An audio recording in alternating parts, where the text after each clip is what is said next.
न ले किसी भी मुहिम जोई का सख्त तरीन जवाब दिया जाएगा। सिंतास माहिदा कोई मुअत्तल कर सकता है ना ही खत्म होगा।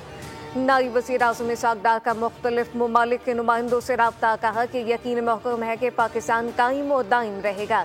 फैसला किया कि कौमी वक़ार और इज़्ज़त पर कोई समझौता नहीं किया जा सकता।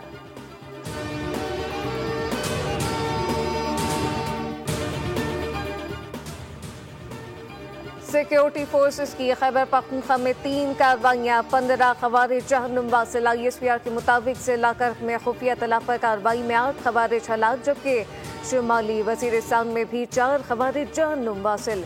जनूबी वज़ीरिस्तान में कार्रवाई के दौरान 3 खवारिज मारे गए। दहशतगर्दों से लड़ते हुए 2 जवान शहीद। शहदा में लांस नायक उस्मान महमद सिपाही इमरान खान शामिल।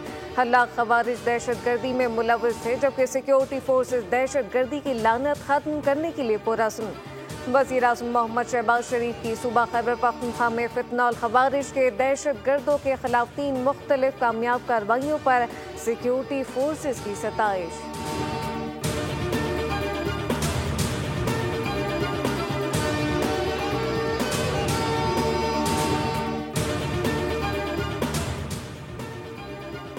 और ईरान के शहर बंदर अब्बास की पोर्ट शहीद रजानी में जोरदार धमाका, 18 अफराद जाँ बहक, 700 से ज्यादा जख्मी।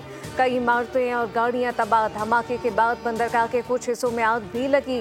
वज़ीर आज़म शहबाज शरीफ का ईरानी सदर से राब्ता, धमाके से नुकसानात पर अफसोस का इजहार किया। जख्मियों के लिए जल्द सेहतयाबी की दुआ, कहा कि दुख की इस घड़ी में ईरानी अवाम और हुकूमत के साथ खड़े हैं।